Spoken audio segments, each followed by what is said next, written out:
Nerd Morning, everyone. My name is Jeremy Miller, and today on the Nerd Morning Show, I am joined with Cassie Shiels. She is an author and someone that I've had opportunities to collaborate with. I'm really excited to be able to sit down with you, Cassie, and go through some of this stuff. Anyways, I hope you guys enjoy what you're about to see. Let's hope so. Right. Tell us a little bit about you and your career, and I guess a little bit about that experience. Sure, yeah. My name's Cassie M. Shiels is my author name, and I'm a multi-genre author. So that means that I don't write in one particular genre, and I own that. A lot of authors will cut up the different genres that they make and do different pen names, and I think that's fantastic. I just couldn't do it, and so I didn't. But I love it. So I write like your princess, light fantasy, fairy tale kind of stories. You can say speculative fiction, basically. And then I write your clean, sweet romance kind of stories. And I also write a little bit of that sweet romantic suspense books. So I like all those sorts of things. And you also dabbled a little bit with children's literature, and a couple of other things. So that's really, really cool. Dabble.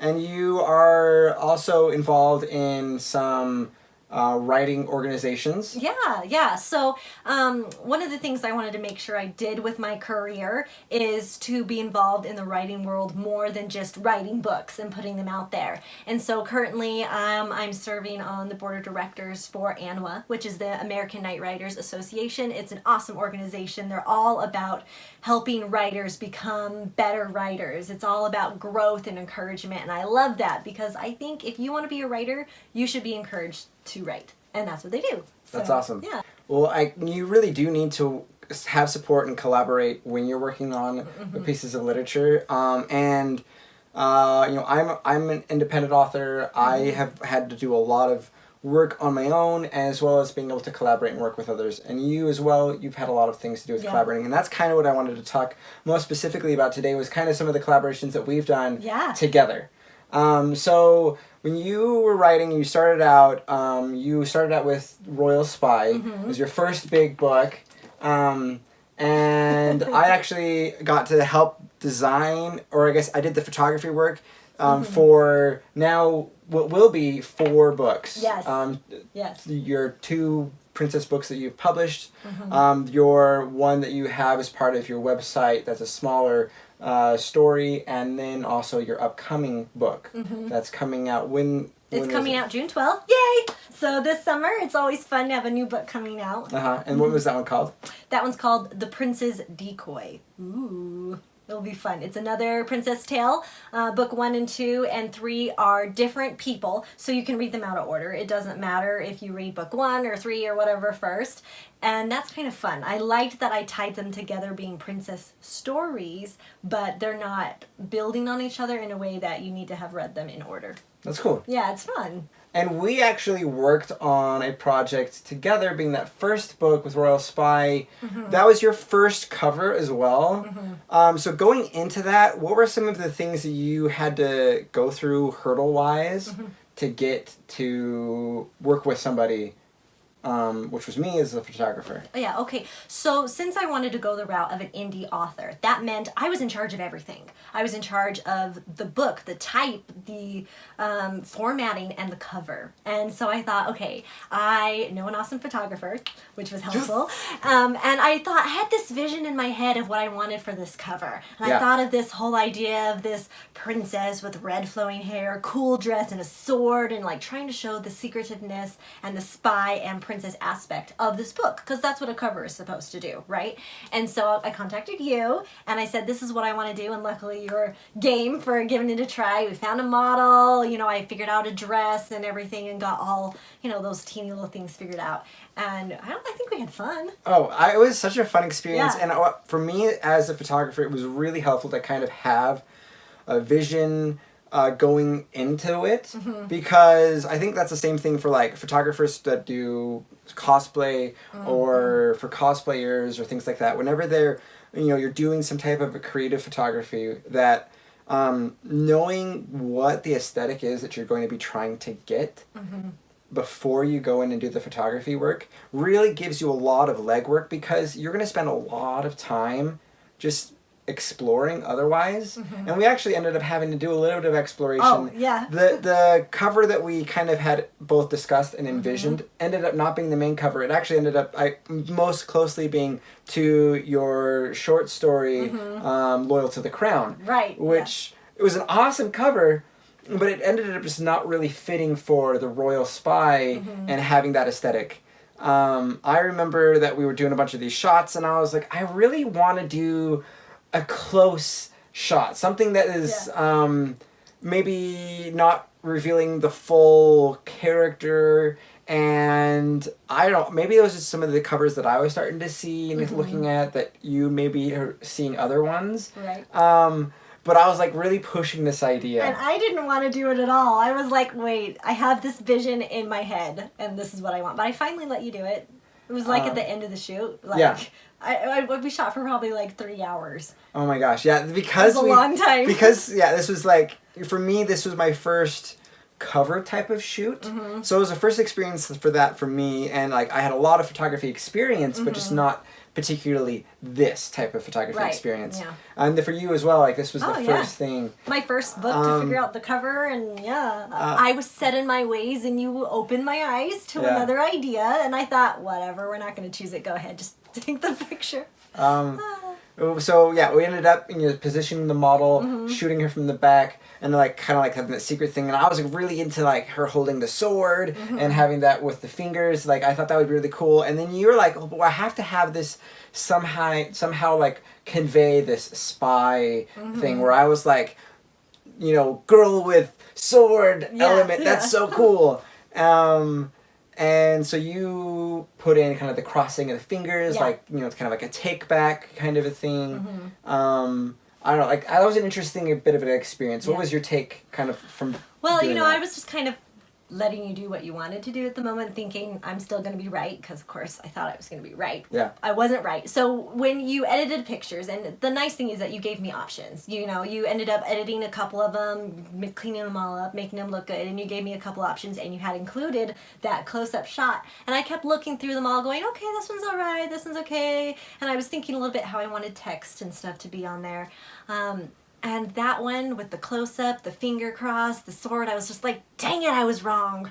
That was the right picture. I know, I was sad because I was like, for this story, this is the right picture. And I had to admit, I was wrong and my photographer was right. But the thing is I didn't understand covers and what was so important for a cover photo. And I think you had a little more understanding of that than I did at the time. Yeah. And it worked out perfect. I think that's like a really, really big thing, because like when you're doing, model photography or other types of like, I did a lot of sports photography before that. Yeah. And like all that is like you frame it in and it's an image that's perfectly in the rule of thirds and all those type of elements. And, for like cover art I see on like comics, they'll have like the art not on the rule of thirds, it's dropped down and it has space for text because you have to. Yeah, and, it's a different plan. When you have copy that you've got to put on an image, on any type of thing with that, you've got to account for that. And I think that was the thing that we got to kind of figure out and discover in that first book. We didn't know what we were doing. Now we do, and it's a good thing. Yeah. So that was a really fun first experience. Yeah. Way fun.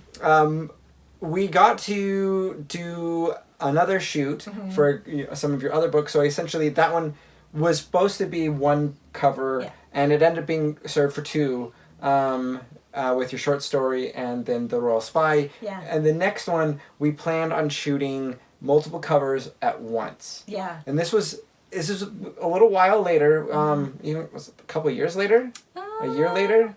I think it was at least a year, maybe a year and a half later. Yeah. So we both had some more experience. We both had learned. Yeah. And you knew that this was going to be a series, and so we planned on putting those two shoots together at the same time. Well, the biggest thing for me is I wanted them to look like they went together. I wanted all the photos to match, and I really wanted it to just scream that these books went together. And I thought, well, okay, I have to have the same photographer. I've got to have the same kind of editing style. I got to have the same kind of lighting. And if I'm going to do 2 more books, I definitely should do them at the same time. That just makes sense. And so I'm glad we planned it that way. And we did a lot more prep work for these 2 books, I feel like. Yeah, I think that is super, super true. The first time we had to go and, do some costuming, we kind of had somewhat of an idea of our location, but really we spent just as much time going and trying to find location for it that we did taking the photos. And so that ate a lot of time. Yeah, it did. The second time we had all those types of things mapped out. The costuming, we had 2 different models for that shoot. You were a model as well as kind of an art director for the project because, again, as a multi-genre and independent author, you do all of it. I know. And I couldn't help myself. I was like, I really wanted to be on the cover of one of my books. Yeah. And as an indie author, I could do that. So I'm actually on the cover of The Princess Decoy, which is coming out this summer. And the other book that we did was Lady A. And I want to tell you, I put a lot of effort into this. I not only bought wigs and jewelry and figured out someone to do our makeup, I spent time tweaking the costumes that I had found, doing extra sew jobs and stuff like that, because I really wanted the costuming, hair, and makeup to be on point this time. Yeah. I wanted that to be totally taken care of, so all we had to do was make sure the rest of the elements came together. Yeah.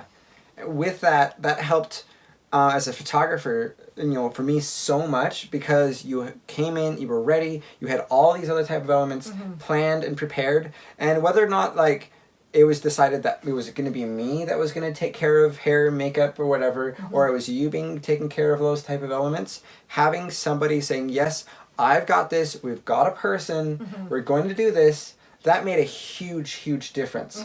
And then we found a location that was going to be able to have elements that were all really, really close together, but that looked different. Yeah, which was important. That we were able to stay close and shoot 2 covers that were going to have a similar feel, but also pretty different. I mean, just like with Lady A, it looks like it could be a completely different season than it was for this upcoming one. And that is a huge advantage of finding the right location that's going to serve different needs all at one time. And you know what I liked is that since we did them both at the same time, we didn't have to worry about the lighting being drastically different because it was the same lighting with the same day, the same clouds, you know, the same time of year. And I love that. And I think it made a huge difference on these covers.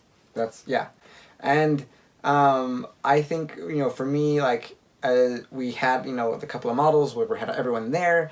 And we also were able to take out one job, hit the second job, and have that all going to go back to back. It saved, I think, everybody a lot of time.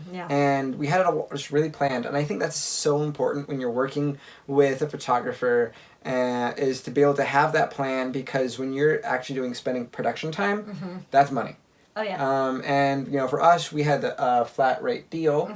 But not everybody does. Yeah. And if you spend longer, that's not going to, you're going to pay for it somehow. Yeah. So that was a big, big thing that we succeeded You're welcome. for. I did all the labor. I know. I'm kidding. It was amazing. But then you had all the editing and stuff, which is stuff I can't do. Yeah. As an indie author, at some point you have to admit there's some things I just can't do, and I need to find somebody who can do that for me. And I couldn't do that. I couldn't take the photos, I couldn't edit them, I couldn't give them what they wanted. I ended up doing all the text on them because that's something I could do, but I couldn't do the photos. So I had to find somebody to help do it for me, which is great. That's why collaboration is so important, is we get to help each other make our art even better. Yeah. And I love that. So we hit kind of with this, kind of some of that legwork, and with that, what was the experience like that second time around? Okay, so much fun. The first time, I think there was a lot of anxiety in a way, because it was like, we have to get this right. This is the first cover, and we don't know what we were doing, because some of my ideas I had in my head weren't exactly panning out with the location we ended up choosing. Yeah. And I think we went to 2 or 3 different locations, and I kept looking over your shoulder trying to see, kind of what the pictures were looking like, and I'm like, this isn't what I have in my head. And I felt like there was a little more anxiety. It was still fun. Yeah. But the second time, it was like the location, the costumes, everything is on par. And I thought, well, we're going to take a couple of different pictures for each book and a couple different areas in this one location. And because of that, it was so much more fun. Yeah. You know, and I had fun, you know, doing this all. I was helping on the shoot in a princess dress, full makeup and everything. I'm not going to lie, I loved the cosplay aspect of that. It was so much fun. Even though this book isn't out yet because I was cosplay dressing up for my book that's coming out this summer, it was still way too much fun. Yeah. Yeah. Yeah, we had this kind of foresty location, and we were able to try a lot of different things. And we had me climbing up on trees, and I'm just here pointing down, trying to do some shots. And we'd go over here to kind of like, with Lady A, we found some trees that were kind of deadish. Yeah. And I was like, I remember going, ooh, I think this is just going to look really cool. Let's just go over here and just try it. And you're like, yeah, this is what we need. This is what, you know, what we're going to need to have this work like.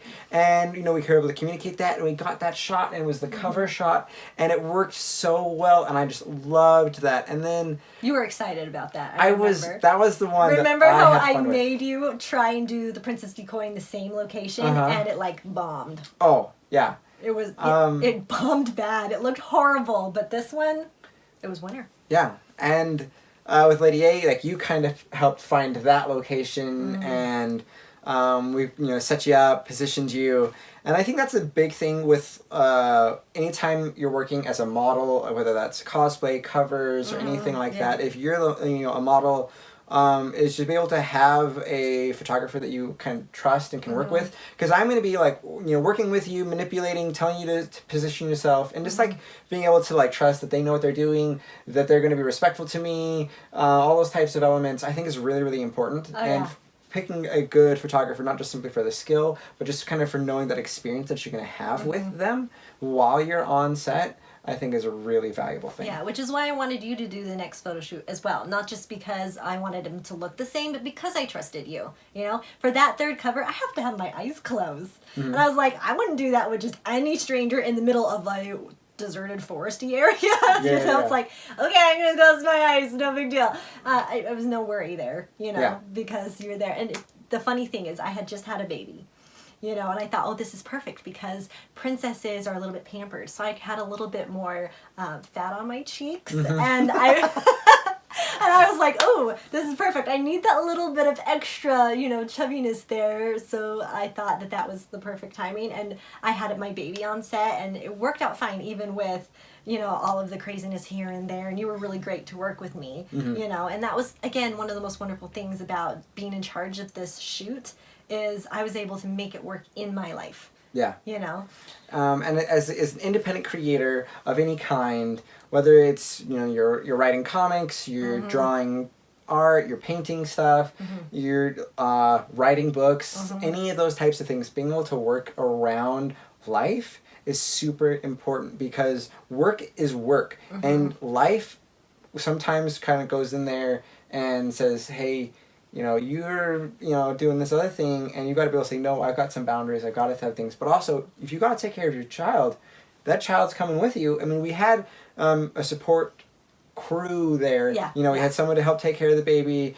Between you and the other model, you know, you're able to also kind of pass around some of those types of things and help me with shooting, because generally speaking, shooting is not a one-person job. It's a one-person pushing the trigger. But essentially, like, you know, whether it's someone helping with a bounce to bounce some light or other types of things, like it takes a couple of people. Yeah, and it also takes longer. Yeah. You know, it's not you have your costume on, you go outside, you take one picture, done. It's not a 5-minute deal if you're going to get a really good shot. Yeah. It is a lot longer, and there is more stuff that happens after editing and stuff like that. And I've always been one that it's like, I want to make sure I pay people what I feel like they deserve. You know, if I know that you're going to spend hours with me talking about this, and then hours with me out there shooting, and then hours that I don't even understand editing, then I want to make sure that you're paid well. You know? And so I tried to make sure that we had a deal that we were happy with, that you felt was fair, I felt was fair, and that we were able to work with. And it was really great that you could figure that out. And that's one thing that I'm like, there's so much more that goes into this that people don't understand with art, right? Uh-huh. If you're doing comics, if you're doing photography, if you're doing painting, you know, it's like I've heard a lot of people express frustration of some of these things not being cheaper. Yeah. You know, and it's like, well, you don't understand all the background work that we're never paid for in some ways, and that goes into these things. And it's like, yes, it's our art, but if some things cost money, like you gotta pay the photographer. Yeah. You just gotta pay the photographer, you know, to have that photo. I think that we've talked about, you know, some of the elements that you've done with your projects and the cover works there and the kind of the development of that. Doing my own covers was a very different experience. Oh, I bet. Because, like, for my Becoming Interesting, I essentially was the model. And there's kind of, you know, a bit of an older image because for me, getting that book finished took years. Yeah. So I'm like, oh, I look so young. That's okay. I remember you showing me this photo and being like, okay, just because I have experience with covers, as we know, collaboration, and you thought, okay, just tell me your thoughts. Like, almost like, I can't even hear it, but just tell me your thoughts. Yeah. And I was like, I love it. It's awesome, you know. It was fun to do because I got to really play with Photoshop with this image. And it was just that the genre called for that. And it was cool to see, you know, how I was able to transform this image. And it's weird being the photographer to somebody who's pushing the button for you. Because really, like, I think the photographer is the person who sets up the shot, makes the plan, executes all that. And, like, I ended up, you know, I had one of my buddies, really, he took the photo. Oh, yeah? You know, I didn't know that. But, like, you know, I was kind of in charge of all the things and getting the shot to where I wanted it to be. And then he kind of did the launch. The actual push the button. Yes. When he did a great job. And, like, he doesn't do a good job, it's all for nothing. So that was a huge thing. And that's a certain level of trust that I had to do this kind of, like, reversal type of experience. Yeah. And then, you know, on my second cover, it was a landscape. Something I took and was able to kind of mess with and work with. And, you know, that's a totally different experience because there's no model involved. There's nothing like that. The big thing for me here was trying to match covers. Because you talked about that. You wanted all the covers to kind of have a similar type of tone, feel, and aesthetic. They gotta look like they go together. Yeah. Yeah. I'm going to say I'm doing a model photography on the first cover, and I'm doing a landscape photography image for the second cover. And I'm going to make both of those covers feel like they're the same thing, except for those are totally different. Like 100%. So that took actually a lot of work in the second cover. Edit to get to have the right type of tone and look that would match together. And that was just a very different and interesting experience. Which I don't know. I don't understand the editing. I understand how to put typed text and stuff on my books. Like, my books have different text now. You know, the covers tweak. As you learn, you grow, and you tweak things. So the whole, like, editing stuff that you do, I'm just like, hands down to you because I don't understand that stuff. Which is awesome. But you did a great job. They look like they go together. Yeah. Which is the big thing, you know, and mine do too. And that is because of the knowledge of art and photography that you have, you know. That is so helpful in making covers. It was super fun to be able to work on those projects with you, to work on projects for myself, and just kind of that expression and being able to play with the creative world is just a really awesome and fun thing. Anyways, thank you so much for sitting down and talking about some of our collaborating projects and working together. Cover design is super fun. It's an amazing thing to be able to go and be involved in. Anyways, thank you so much again. I hope you guys enjoyed. Be sure to like and subscribe for more content. Also, you can check out Cassie on some of her various platforms. I'll make sure to drop those in the description below. So you'll get that as well. Anyways, thank you guys so much.